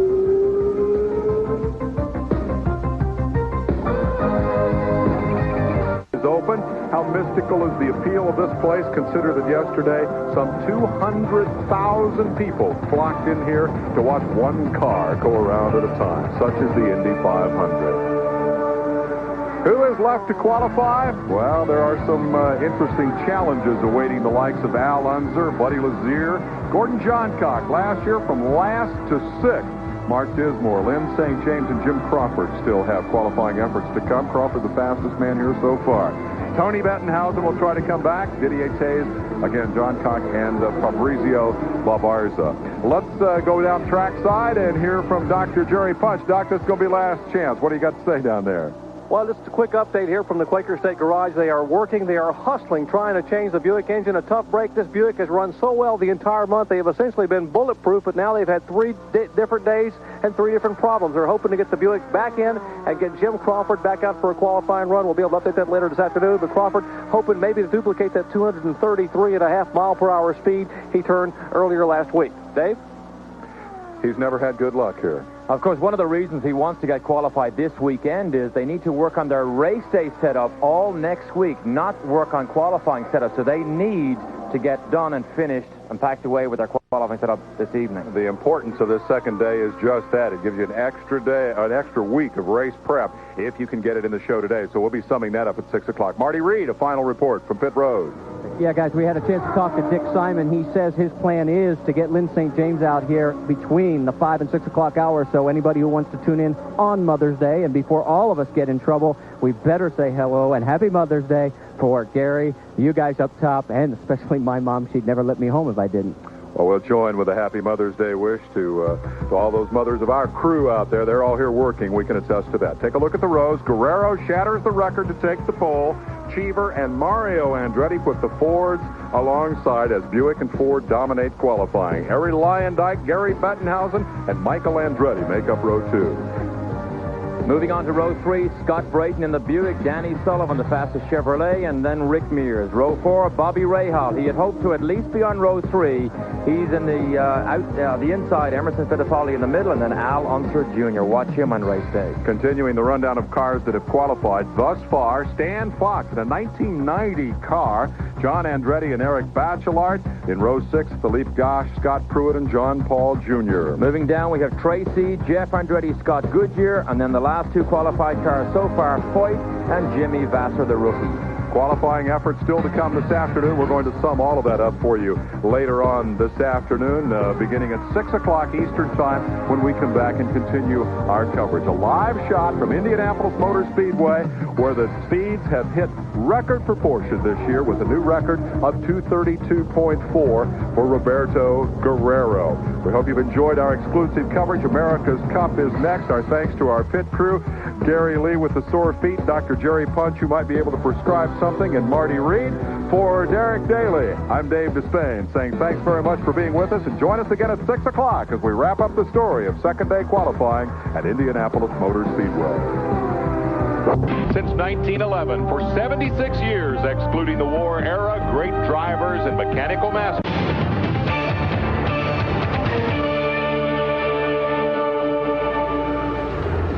Okay. Welcome back to Indianapolis Motor Speedway and the second day of qualifying for the Indy 500 and the 76th running thereof. The late afternoon shadows stretch across the front straightaway, and yet the temperature lingers up around the 80-degree mark. Heat is the enemy of speed here at Indy, and so the drivers wait till the end of the day to turn in their fastest performances. Hello, everyone. I'm Dave Despain with ESPN racing analyst Derek Daly, where we've played a bit of a hurry-up-and-wait game ourselves here today, not unlike the boat race. They wait for the end of the day to find the speed.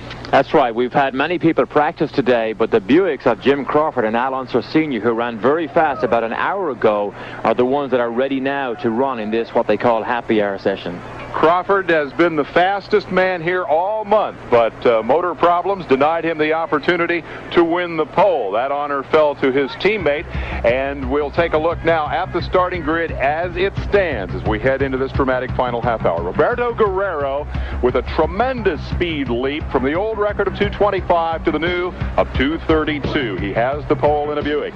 Eddie Cheever with a Ford is alongside the fastest man today in an unusual second day of pole qualifying. The veteran Mario Andretti outside row one, his second year up front in a row. Harry Lyondike with another Ford inside row two. Gary Bettenhausen in a Buick in the middle, and Michael Andretti rounds out the family clan story. Moving down to row three, Scott Brayton, who changed from the Chevrolet to the Buick, is on the inside. Danny Sullivan, the fastest Chevrolet qualifier, and then an unusual position for Rick Mears. Row four, Bobby Rahal. He's happy enough with that. Emerson Fittipaldi very unhappy, and Al Unser Jr. in the Galmer that most people thought would have a major problem here at the Speedway. In row five, a statistical correction from our earlier show. Stan Fox's car is a 91, and he put it inside row five alongside John Andretti, third member of the family. Eric Bachelard outside row six has Philippe Gosch, Scott Pruitt, and John Paul Jr. Row 7, Paul Tracy, the rising star, driving for Roger Penske. Then we come to A.J. Foyt's second car, driven by Jeff Andretti. Scott Goodyear, very disappointed. He ran over 224 earlier in the week. Row 8, A.J. Foyt himself makes his 35th start at the Indianapolis 500. Raul Boesel jumped in this morning and qualified Hiro Matsushita's car, and beside him is Jimmy Vasser.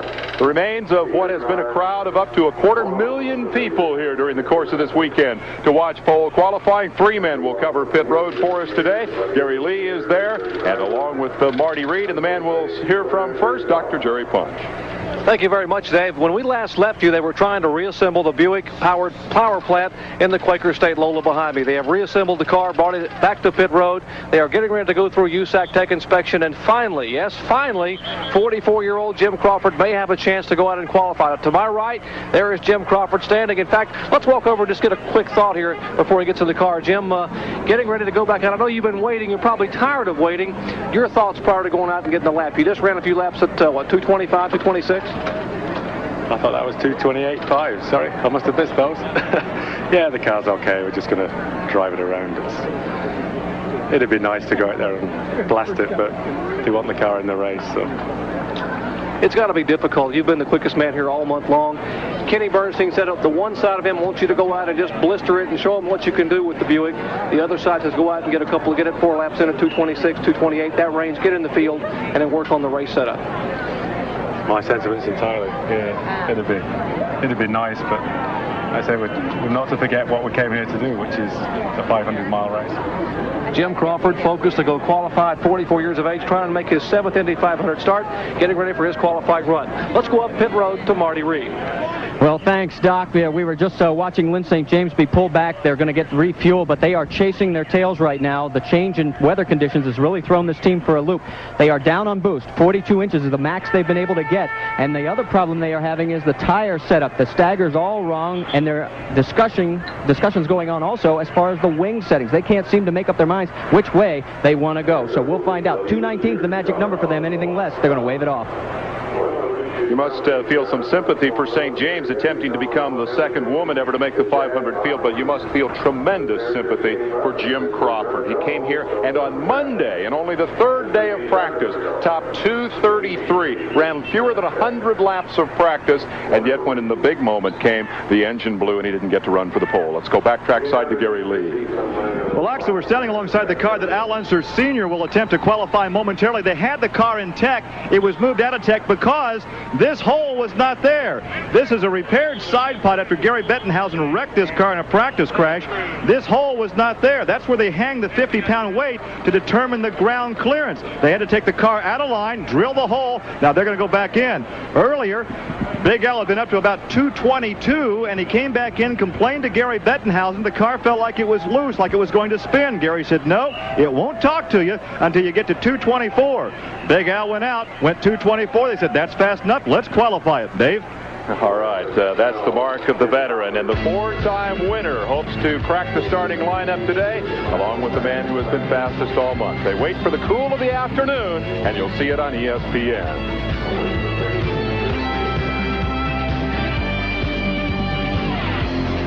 The all-important bump day and last chance to have a crack at the field.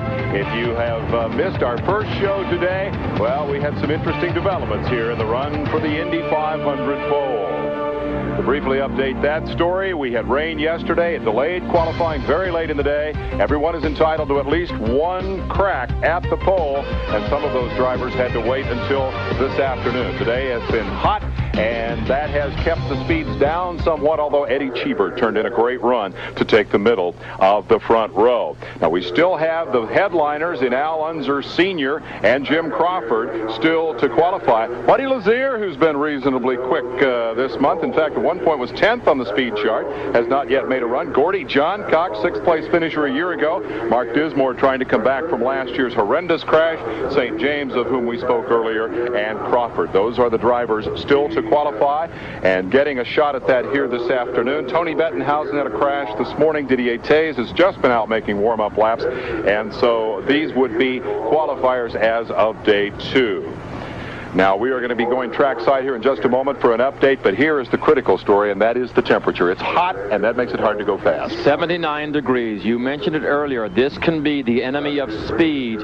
We mentioned it earlier, but when the track surface gets very hot, these cars lose grip, and the engines lose horsepower. That's why, although it's warm, they wait for the shadows to come over this front stretch and turn one and try and make things a little bit faster. It takes a chapter in the USAC rule book to explain qualifying procedure. We boil it down to a few lines. If your car is in the qualifying line at 6 o'clock on Saturday, you were allowed a chance this morning, and those were the cars first in line. The day 2 qualifiers all lined up behind that, and the best they could do was inside row 8, which now belongs to A.J. Foyt. Marty Reed is standing by with the man who has had a roller coaster week here, Kenny Bernstein, the owner of the pole-sitting car and of Jim Crawford's machine, still waiting to qualify. Marty? Well, you're absolutely right, Dave. It has been a roller coaster, especially the last 48 hours before Jim Crawford. You're on the pole, but still struggling to get this one in. We surely are, and I'm really... Crawford, you're on the pole, but still struggling to get this one in. We surely are, and I'm really sorry that Jim didn't get the opportunity to go for the pole. We sure tried hard, but just a combination of problems, kind of what they call racing luck. But we're going to go out this afternoon and see if we can get him qualified and get him in this field so we can go to work next week. Were you worried something like this might happen? Because things were running so smoothly all week long. It's been a great week. It has been a smooth week. You know, half the body says we're happy for Roberto Guerrero. Obviously, the pole, that's a great accomplishment, but the other half we're not because Crawford didn't get his shot. But, you know, it has been up and down, and this is tough. But, you know, it's always that way. Two-car teams are tough to handle, and it's tough at Indianapolis anytime. Well, who knows? Maybe he'll turn out like Gary Bettenhausen last year, run even faster, even though he won't have the pole, and you'll be able to claim the 2 fastest speeds here at the Speedway. Well, we're going to try it for the Quaker State Buick, I'll tell you that. Fire is on the motor, so we are getting ready to watch Jim Crawford pull out of here as he'll make his attempt 4 laps. We'll be back for that in a second.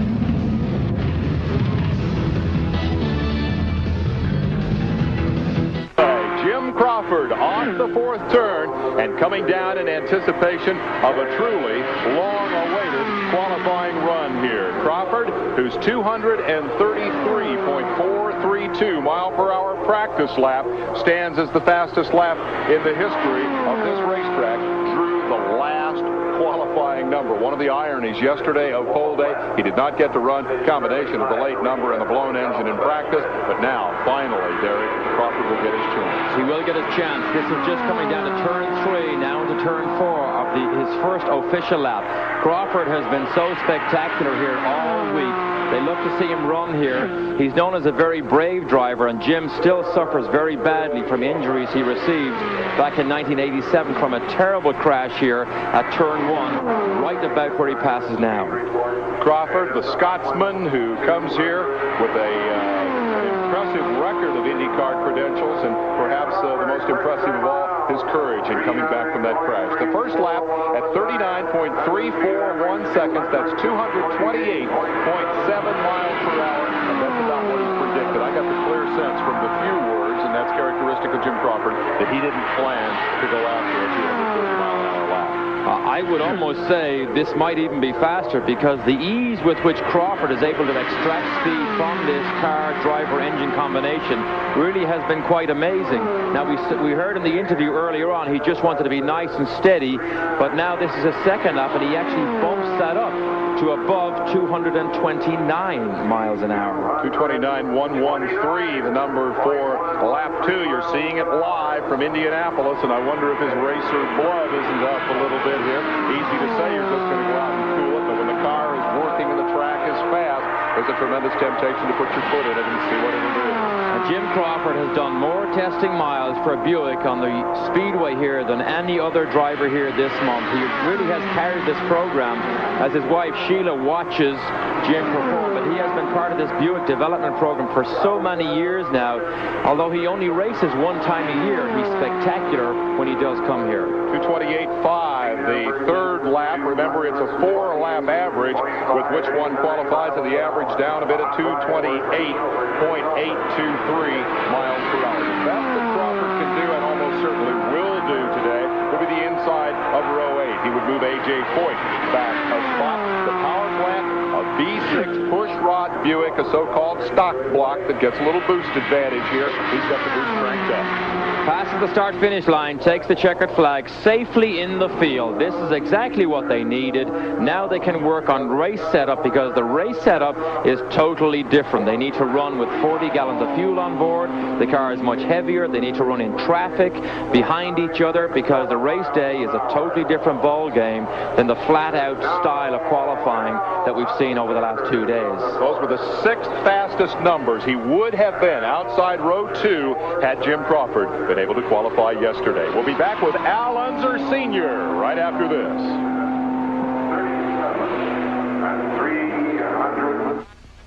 You're watching Al Unser, 4-time winner, bring his car to speed in preparation of a qualifying attempt late in the afternoon. The second day of qualifying, the first day, but he's even set seat in that car. I'm impressed with that. Walked around yesterday looking for a ride, talking to people, said to everybody he wouldn't drive a car unless it was a competitive machine. We know this Lola Buick setup is very, very competitive. He sat into it this morning, was immediately fast. Gary Benton hasn't shook the car down for him, but in practice he was very easily above 224 miles an hour. So they decided today is the day. Now Al Unser, remember, has taken over cars before very late in the program, like in 1987 when he took over that 86 March for Penske and went on to be the winner. And won the race, got that right actually on the second weekend of qualifying, and won the 500 after Danny Ongaias was injured. He certainly has the experience. He certainly has the cool. It is sad that this opportunity for Unser was opened by the crash from Nelson Piquet, which so badly injured his feet and left the opening on the Menard team. Here again, the emotional roller coaster of racing at Indianapolis. Unser now trying to just put that car solidly in the field. And again, the irony, he'll move his old racing rival A.J. Foyt back a notch if he can run 224. You mentioned emotional roller coaster in racing. Al Unser Sr., the last time he drove, he was involved in a very heavy crash at Michigan, where when he drove the Alfa Romeo, it had a suspension failure, hit the wall very, very hard, and severely broke his right leg. 223.1 the first lap. That would put him comfortably in the 23rd starting spot as he comes down now and takes the green flag. Now, we have set speed traps on this course. The Tag Heuer people have put the speed traps that provide the opportunity not to consider overall lap lap time, but rather car speed at the fastest point on the racetrack, the end of the backstretch, and also in the short chute between turns 3 and 4. And it'll be interesting to see the numbers there. The second lap at 2:23.914, upping the tempo pretty good bit, 0.8 of a mile an hour. That is good. To give you an idea of the type of information we get from these speed traps, people ask how fast do these cars go down the straight. Well, the fastest cars down the straight this month have been the Ford cars. They were near the 240 mile an hour range. But the amazing thing, Al Unser Jr. is out watching what his dad does. The amazing thing is, oh, he touches the wall coming through the short chute. Al Unser Sr., that is a very risky thing to do. Now, he just brushed it, so I'm not sure that he even felt it, but it looks to me as if he actually did make contact. Look at the numbers, 2:23.914, identical to 1,000th of a mile an hour to his previous lap. You cannot be more consistent than that. Identical laps. Al Sr. complained after the practice session to Gary Bettenhausen that he thought the car was a little bit loose. Gary said, you got to go harder. He takes the checkered flag. He is safe, but that car does look a little bit loose. We watched him go through the corner. The rear wiggles around a little bit, but Al Sr., I think, definitely painted Goodyear along the wall on one of those short chutes. He touched the wall and still upped the speed to 2:23.998 on the last lap. Qualifying average 2:23.744. A remarkable performance for Al Unser Sr., who will occupy the middle of row 8 as Junior looks on. Quite a day for the Unser family. Their legacy continues here at Indianapolis Motor Speedway. Interesting bits of trivia. The number of races prior to 1992 qualifying: A.J. Foyt with 34, Mario with 26. Al Unser has just earned his 26th start in the 500.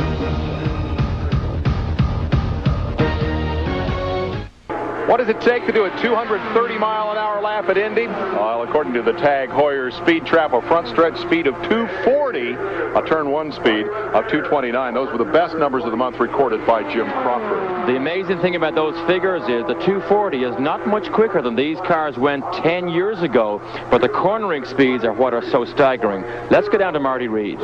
Jim, it has been one of those months where, you know, we thought everything finally would fall into place for you. I'm sure you did too, but then your luck at this track has never been all that great. What's the last 48 hours been like for you? Typical. Qualifying at Indianapolis is never easy, and this was just normal. Luck seems to throw everything it can at you here, and well, hopefully the crew have kept in one piece. They've been working so hard. There was an engine change this morning in 40 minutes, which is unheard of. And I think we'll have to regroup tonight and come out tomorrow looking for a race setup. Now you got 2 weeks. Congratulations, you're in the show safely. Let's go back to the action on the track. Man of few words, Jim Crawford lets his throttle foot do the talking. Buddy Lazier is on the racetrack, having waved off his qualifying attempt yesterday. Every driver has 3 opportunities to put a car in the field. He waved off an average of something close to 219 miles an hour, having circulated in practice at 223, raising the inevitable qualifying question, where did all that speed go? That's right. The thing that interests me is just watch his head weave from side to side as he picks up speed down this back stretch. There is a tremendous amount of buffeting in that car, and that can be very, very uncomfortable. Just look at the buffeting on this. This is incredible. This is as bad as I've seen, I think, all month. That is very disconcerting for a driver because it's so difficult to keep your eyes focused on the turn that you're approaching at about 225 miles an hour. Pit road observation from Gary Lee. I went up to veteran crew chief A.J. Watson, said, what'd you guys change on this car after the aborted attempt yesterday? He said, well, we changed engines. I said, how about ride heights? He said, well, we also changed 2 springs, but that's it. Buddy Lazier out of Vail, Colorado on the racetrack, single guy, attempting to crack the 500 field here. Comes out of the motocross and pro Formula Ford background, and he's got a shot. And actually, racing is his second sport. He's a downhill competition skier. That was his first love. His dad, in fact, owns the Tivoli Lodge right at the bottom of the ski slopes in Vail, Colorado.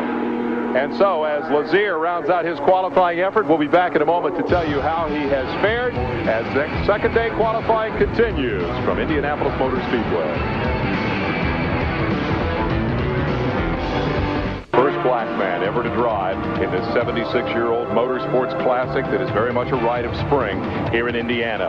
On the racetrack now, Fabrizio Barbosa, who had the misfortune of being the first driver to smack the wall here. That happened on Sunday last week. He is on his qualifying attempt now, and this is his first crack at it. He's got a pretty good, and he's touched the wall and hit it hard.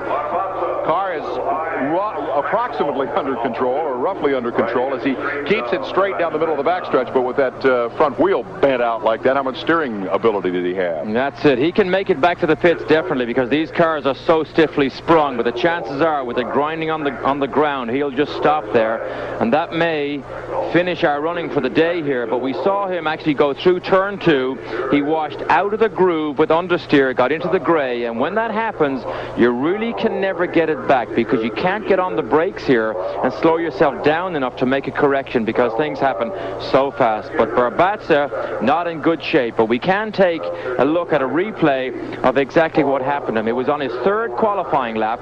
This is entering turn 2. He goes down to the white line. Everything looks normal here. Now remember, he's above 215 or 220 miles an hour at all times through these corners. Everything looks good, still looks good. Now look what happens. Washes out of the groove. There's the groove. Now he's in the gray.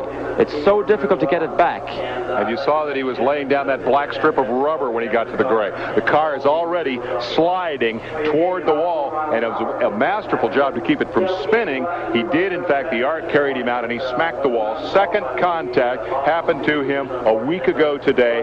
Apparently no injury. The car damaged badly. No, he's out of the car. There is Barbosa, a former third-place finisher here. Al Unser has recorded the 12th fastest qualifying time of the week. Let's go trackside and hear from him with Marty Reed.